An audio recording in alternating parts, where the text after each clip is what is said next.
Hello guys, good morning everyone, and so for today's video ay samahan niyo po ako magluto nitong napakasarap na fried rice. Ayan, nilagyan natin yan ng mga ating natirang mga ulam na nasa ref. Syempre hindi naman sira pa, so isama natin yan dyan sa ating fried rice. Ayan, naglagay ako dyan ng kernel corn, longganisa, sisig. Pero guys, napakasarap nito. Syempre papartneran natin yan guys ng luncheon meat. Ayan, pig-ano ko lang yan sa egg. So tara na guys, at samahan nyo po ako magluto and enjoy watching na rin po. So yan nga, at nagpainit na tayo dyan ng kawali at naglagay na tayong mantika at ilagay na natin itong ating luncheon meat na nilagyan natin ng egg para mas masarap yung lasa niya guys. So pwede nyo naman pong hindi lagyan ng egg. Ayan, nasa sa inyo po kung ano po ang gusto ninyo. Ayan. So baliktadin lang natin pag nag-brown-brown na yan. Yung ganito naman po is madali lang naman po yung maluto. So guys, kayo po ba anong breakfast nyo? Ayan.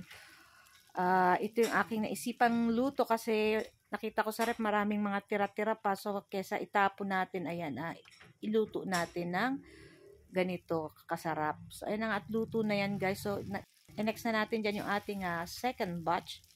Ayan, pagkatapos nito guys ay mag-start na rin tayo magluto ng ating fried rice na napakasarap. Ayan, talagang nagustuhan ng aking 3 sons. Ayan.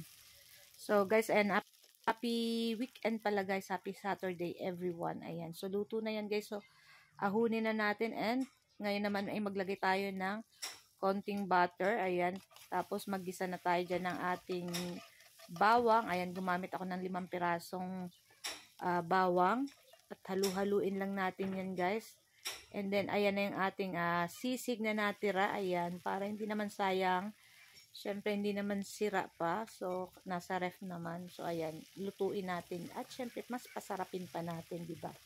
So yun na nga guys. So i-mix-mix lang natin yan guys. And then maglalagay ako diyan ng liquid seasoning at yung ating kaning lamig o yung ating bahaw ay dinurog ko na yun kanina at nilagyan ko na yun ng konting asin. So ayan na nga, at may tutong-tutong pa pero pangit naman kung itapon natin yan. Kaya pag niluto natin yan, hindi naman na maaano yung lasa ng tutong.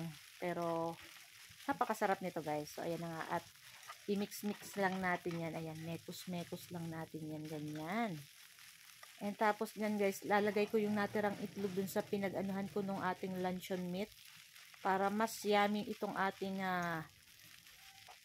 fried rice na nilahokan ng kung ano-ano na pero super sarap naman pagkatapos. So ayan na nga, ay nilagay na natin dyan yung ating natirang itlog na binatik na pinag-anuhan ng ating luncheon meat. Ayan, at halu-haluin lang natin at ilagay na rin natin dyan guys yung ating young corn, yung ating kernel corn. I mean, nasa ref din po yan. So medyo matagal-tagal na yan, kaya dapat ay lutuin na rin natin. So ayan na nga, at halu-haluin natin. At ayan din yung natira naming longganisa ng isang araw. So, sinama ko na rin dyan guys. Para talagang super yummy. At kahit wala kang ulam nito guys, okay na at talagang masarap na yung ganitong fried rice. Kasi may ulam na rin siya guys. Kasi may sisig, may itlog, may corn, may longganisa pa. So, ayan na nga, at maya-maya ay luto na rin yan guys. So patayin na rin natin yan guys. Ayan, nakikita nyo ba yan? Kung matitikman nyo lang sana guys, talagang masasabi nyo napakasarap nitong ganitong luto. Kaya kayo guys, pag may mga natitira kayong pagkain na nasa ref, huwag nyong itapon. Basta pwede nyong lutuin sa ibang ano naman para kakaiba, o diba? So guys, ito lang ang aming video today at sana po ay nag-enjoy kayo ng aming video.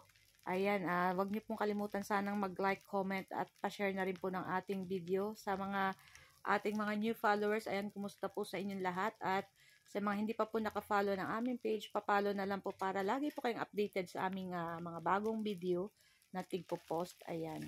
So tara na guys, at samahan niyo na po kaming mag-breakfast.